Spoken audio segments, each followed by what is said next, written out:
Sipho Nkosi was appointed as the CEO of Exxaro back in 2007. A graduate of the University of Massachusetts, Nkosi was also the founder of Eyesizwe Coal Ltd.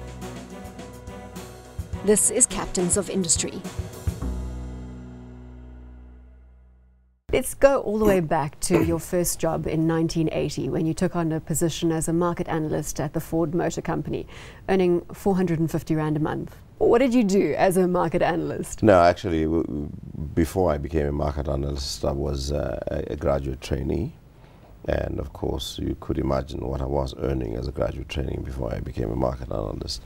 So a market analyst, because it's a motor industry, we would just map out what was going on in the marketplace, look at various markets, the established markets, and the then developing markets that we were looking into, but particularly in South Africa.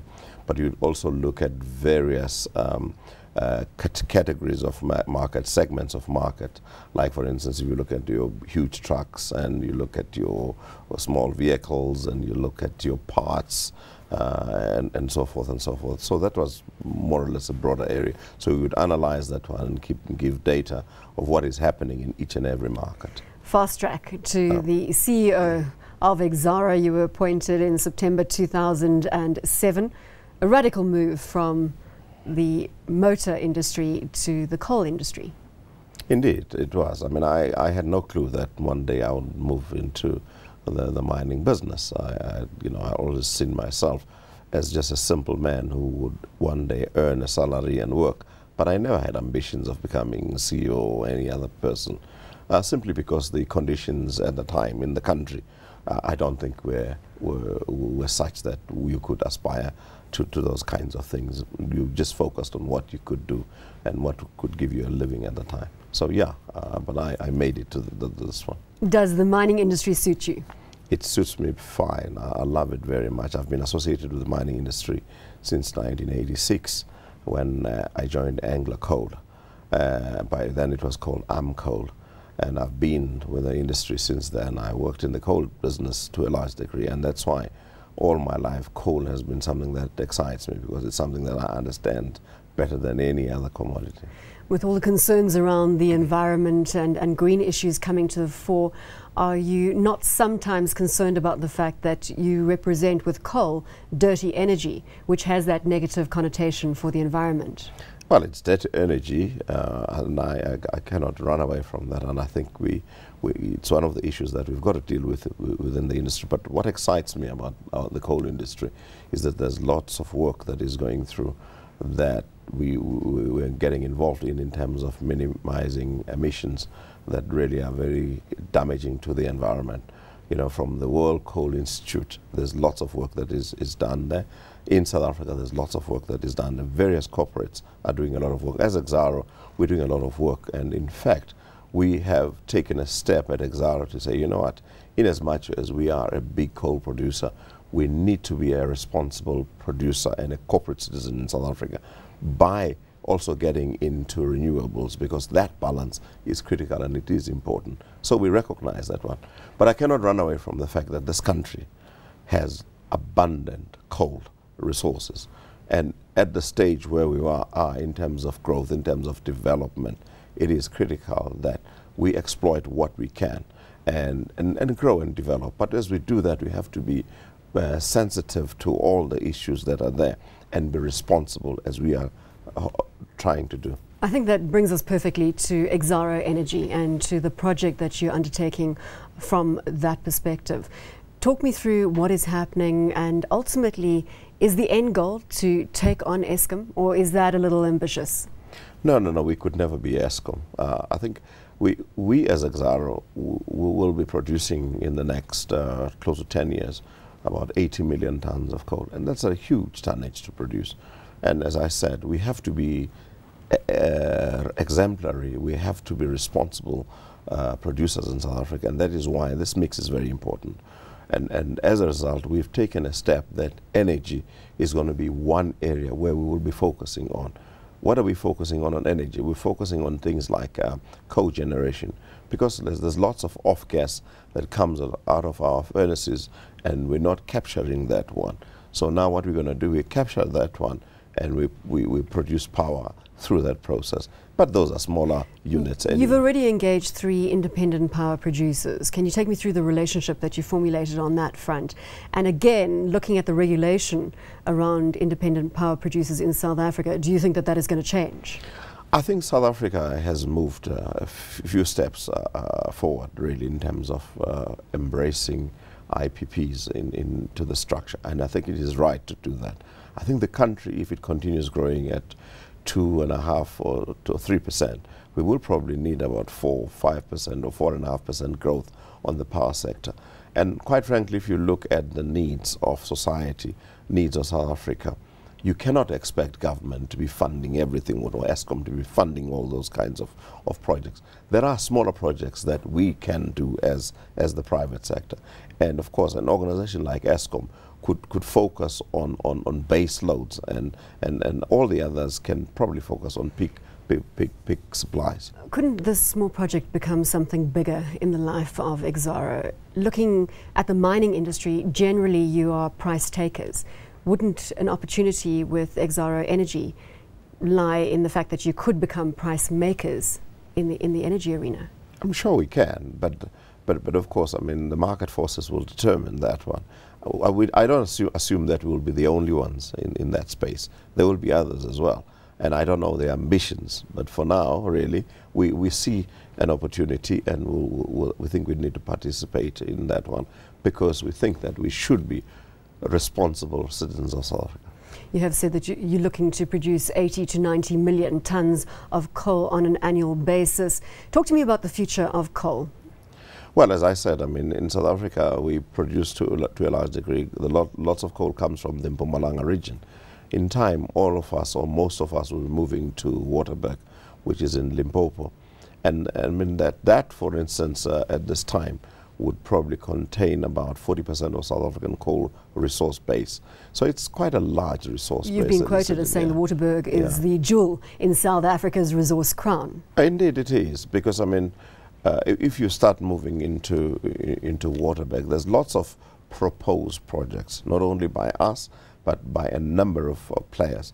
I mean, obviously, if all the big players were to move to Waterberg and start developing that one, that whole area becomes a totally different kind of an environment, a different economy. There will be, as a result of that, a whole influx of people moving into Limpopo, moving into Lephalale and all other areas as a result of the mining houses. If you look at the projects that we've got, Eskom, I've got now with Medupi, that will be the second power station. But the studies that we have done at Exxaro, we think that the coal that you see there, you could put up 5 to 8 power stations of about 4,800 megawatts. So it's quite massive. And with that, you're looking at lots of downstream industry, which is quite remarkable. Sipho, what are the challenges that are unique to the coal industry? Of course, I mean, the environmental challenges will always be big in the coal industry. But because you're dealing with bulk business, the big issue for you would always be logistics. Moving coal from one spot to the other, that becomes a big issue. The Transnet strike must have been a huge thorn in your side. Yeah, well, it was, but I mean, we were very pleased that it didn't, or it was not that prolonged. So the stocks that we had could obviate and mitigate the challenges that we had, and therefore we could, as a result, deliver to our customers on time. But logistics is a big issue. If you move coal, for instance, I talk about moving into Waterberg. The biggest constraint or the biggest bottleneck for all of us would be, how do we move coal from Waterberg to say, Richards Bay Coal Terminal, if you were to do that one. I mean, if you look at the rail line from Black Hill to Richards Bay, you're talking about 580 kilometers. Now you've got to double that one if you have to move coal all the way from Lephalale. And that requires a lot of capital injection. Now the big issue is, can the country afford that one? But I know that it can be done if there's close cooperation between the private sector and the public sector. And Transnet has just announced that they're looking for private players to come in and work on specific areas of the line so that they get that capital needed. Indeed. Do you think that is a solution? I think that would work. I mean, it depends on what lines they're talking about in this particular instance. But what I'm talking about is, as a coalman on the coal side, that would work well for us, because it works well on the coal line from Black Hill to Richards Bay. So it works very well. And it's a very profitable line in any case. I mean, if you go to Transnet and talk to them about, they'll tell you this is one of their cash cows. But logistics is your biggest headache. Is that what causes you sleepless nights? Logistics is a big issue. The second one, of course, is capital. As a country, we need to inject quite a lot of money in building mines, in building all the sort of infrastructure. So capital is going to be big. But without people, that won't work. So South Africa needs to invest seriously in growing the pipeline of young people coming through, because without skills we're not going to make it. But how do we keep our young people enthusiastic about the country when we've got an unemployment rate that keeps ticking higher, currently at 25.2%, which is at a 5-year high?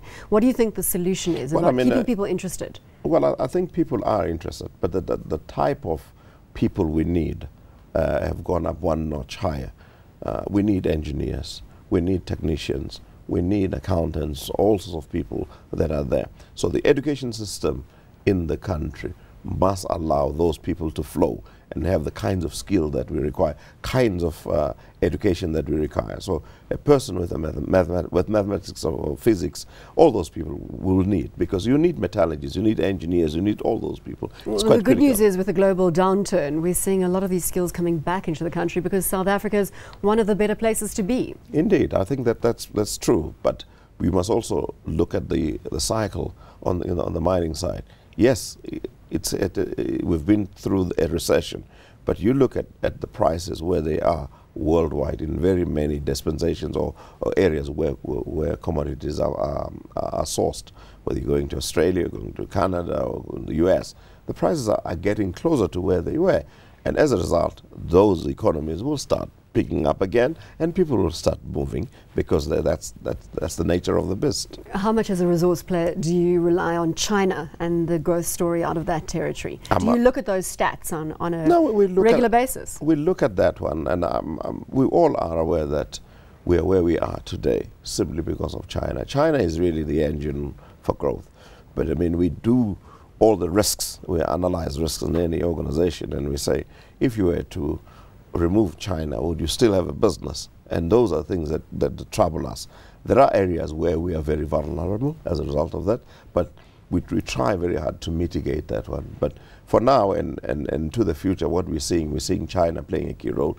And of course, with that one, the likes of India will continue also adding up. I mean, India is buying quite a lot of commodities or resources from South Africa or anywhere else in the world. It's really growing, and so forth and so on. As CEO of one of our biggest resource companies, do you spend a lot of time networking with international players, the likes of Indian businessmen that are looking to explore commodities in South Africa? Indeed. I mean, I think there's lots of interest in South Africa and South African commodities, and people come in. People from China, you see them in this country, and we talk to them all the time, because some of them are looking for partners. People from India, they're looking for partners. People from South America, they're looking for partners. So there are lots of business dinners on your plate. So we do, yes, indeed. And that's why I have a problem with my wife, because I no longer eat at home.